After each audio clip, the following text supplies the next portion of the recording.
ಭಗೀರಥ ಮಹರ್ಷಿಗಳು ತಮ್ಮ ಕಠೋರ ತಪಸ್ಸಿನಿಂದ ಬ್ರಹ್ಮದೇವರನ್ನು ಮೆಚ್ಚಿಸಿ ಗಂಗೆಯನ್ನು ಭೂಮಿಗೆ ತಂದಂತೆ ಪ್ರಾಮಾಣಿಕ ಪ್ರಯತ್ನದಿಂದ ಏನನ್ನಾದರೂ ಸಾಧಿಸಲು ಸಾಧ್ಯ ಎಂದು ಶಾಸಕ ಟಿ. ರಘುಮೂರ್ತಿ ಹೇಳಿದರು. ನಗರದ ತಾಲೂಕು ಕಚೇರಿ ಸಭಾಂಗಣದಲ್ಲಿ ರಾಷ್ಟ್ರೀಯ ಹಬ್ಬಗಳ ಆಚರಣಾ ಸಮಿತಿ ಮತ್ತು ಉಪ್ಪಾರ ಸಮುದಾಯದ ಆಶ್ರಯದಲ್ಲಿ ನಡೆದ ಮಹರ್ಷಿ ಶ್ರೀ ಭಗೀರಥ ಜಯಂತ್ಯುತ್ಸವ ಕಾರ್ಯಕ್ರಮವನ್ನು ಉದ್ಘಾಟಿಸಿ ಅವರು ಮಾತನಾಡಿದರು. ಜೀವನದಲ್ಲಿ ಅಸಾಧ್ಯವೆಂಬುದೇ ಇಲ್ಲ, ಮೊದಲಿಗೆ ಪ್ರಯತ್ನ ಮಾಡಿದರೆ ಯಶಸ್ಸು ಸ್ವಯಂ ಬರುತ್ತದೆ ಎಂದು ಹೇಳಿದರು. ಶಿಕ್ಷಣಕ್ಕೆ ಹೆಚ್ಚಿನ ಮಹತ್ವ ನೀಡಬೇಕು, ಶಿಕ್ಷಣವಿಲ್ಲದ ಕುಟುಂಬ ಅಂಧಕಾರದಲ್ಲಿರುತ್ತದೆ ಎಂದು ಅವರು ಅಭಿಪ್ರಾಯಪಟ್ಟರು. ತಹಶೀಲ್ದಾರ್ ರೇಹಾನ್ ಪಾಷಾ ಪ್ರಸ್ತಾವಕ ನುಡಿದರು. ನಿವೃತ್ತ ಉಪನ್ಯಾಸಕ ನಾಗರಾಜ್ ವಿಶೇಷ ಉಪನ್ಯಾಸ ನೀಡಿದರು.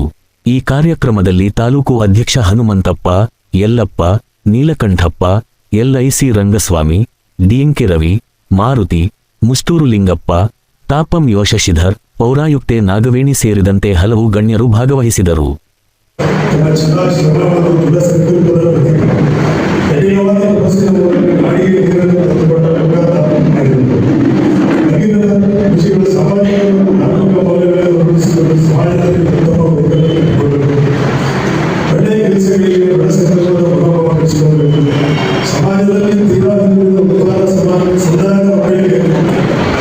ಶಿಕ್ಷಣಕ್ಕೆ ಹೆಚ್ಚು ಆದ್ಯತೆ ಕೊಡಬೇಕು ಹಾಗೂ ಎಲ್ಲ ಮಹಾನ್ ದರ್ಶನಗಳಾದ ಭಗೀರಥ ಮಹರ್ಷಿಗಳ ಜೀವನ ಚರಿತ್ರೆ ಬಗ್ಗೆ ವರ್ಣನೆ ಮಾಡಿಸಬೇಕು.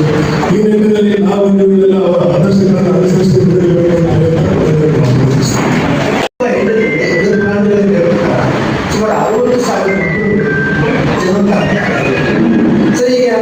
ಅಸಮಂಜ ಮತ್ತು 60,000 ಮಕ್ಕಳು ನಾವು ಅದರಲ್ಲಿ ಸಗರ ಚಕ್ರವರ್ತಿ ನಾವು ಬಹಳ ವಿಶಿಷ್ಟವಾಗಿರ್ತಕ್ಕಂಥ ಸ್ಥಾನಮಾನ ಪಡೆಯಬೇಕು. ಚಕ್ರವರ್ತಿ ಅವರಿಗೆ ಒಳ್ಳೆಯ ಹೆಸರು ಮಾಡಿದರು.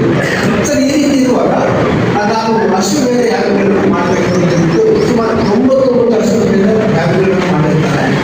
ಹಾಗೆ ಕೊನೆಯದಾಗಿ ಇಂದ್ರ ಭಟ್ಟ ಬೇಕು ಅಂತ 100 ಅಶ್ವಮೇಧ ಯಾಗಗಳನ್ನು ಮಾಡಬೇಕು. ಇದರಿಂದ ಒಂದು ಬಾಕಿ ಸರಿ, ಆ ಒಂದನ್ನು ನಾವು ಮಾಡಲೇಬೇಕು ಅಂತ ಅವರು ತೀರ್ಮಾನ ಮಾಡ್ತಾರೆ. ಸರಿ, ಆಯಿತು, ಮಾಡಲಿಕ್ಕೆ ರೆಡಿ ಮಾಡ್ದ ಇಲ್ಲ. ಆ ಭಟ್ಟದ ಕುದುರೆಯಲ್ಲಿ ಯಾವ ನಡೀತಾರೆ ಅವರು ವಿವೇಕ ಬರಬೇಕು.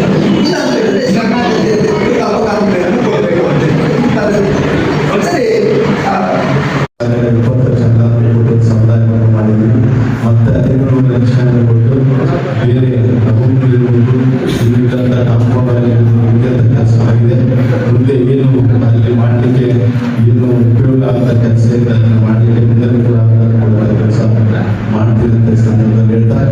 ಹಾಸ್ಟೆಲ್ ಇಲ್ಲಿ ಚಳ್ಳಕೆರೆ ನಗರದಲ್ಲಿ ಬಹುಶಃ ಮುಂದಿನ ಜನಾಂಗದಲ್ಲಿ ಹಾಸ್ಟೆಲ್ ಅಂತ ಏನಿಲ್ಲ, ಖಂಡಿತ ಮತ್ತು ಹಾಸ್ಟೆಲ್ ಫೆಸಿಲಿಟೀಸು ಹಿಂದುಳಿದ ವರ್ಗದವರಿಗೆ ಕಡಿಮೆ ಇತ್ತು. ಆ ಸಂದರ್ಭದಲ್ಲಿ ಅಲ್ಲಿ ಹಾಸ್ಟೆಲ್ 30 ಜನ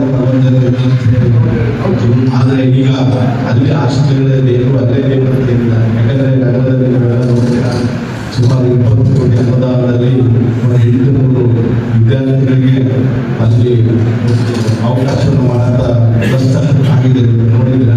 ಮತ್ತೆ ಬೇರೆ DC ಮಾಸ್ಟರ್ಗಳು ಇದ್ದಾರೆ.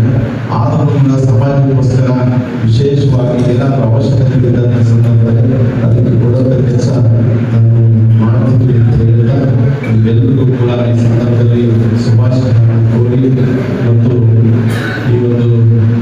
ಈ ಕಾರ್ಯಕ್ರಮದಲ್ಲಿ ಭಾಗವಹಿಸಿದ ಎಲ್ಲ ಅಧಿಕಾರಿಗಳು, ವಿಶೇಷವಾಗಿ ಸಮಾಜದ ಮುಖಂಡರು, ನಮ್ಮ ಹನುಮಂತಪ್ಪ ಸೇರಿ ಎಲ್ಲ ಪಕ್ಷಾತೀತವಾಗಿ ಇಂಥ ಒಂದು ಸಂದರ್ಭದಲ್ಲಿ ಯಾವತ್ತೂ ಕೂಡ ಜನಾಂಗಕ್ಕೋಸ್ಕರ, ಯಾಕಂದರೆ ನಾನೊಬ್ಬ ರಾಜಕೀಯ ಪಕ್ಷದಲ್ಲಿದ್ದು ಪಕ್ಷ ರಚನೆಯಲ್ಲಿ ನಾನು ಗೆದ್ದಿದ್ದು ನನ್ನ ಹಿತ ಎಲ್ಲ ಸರ್ವ ಜನಾಂಗದವರ ಹಿತ. ಯಾಕಂದರೆ ನಾವು ರಾಜಕಾರಣ ಮಾಡ್ತಾ ರಾಜಕಾರಣದಲ್ಲಿ ನಾವು ಕೆಲವು ಸಂದರ್ಭದಲ್ಲಿ ಎಲ್ಲೋ ಕಡೆ ಹಿಂದುಳಿತೀವಿ.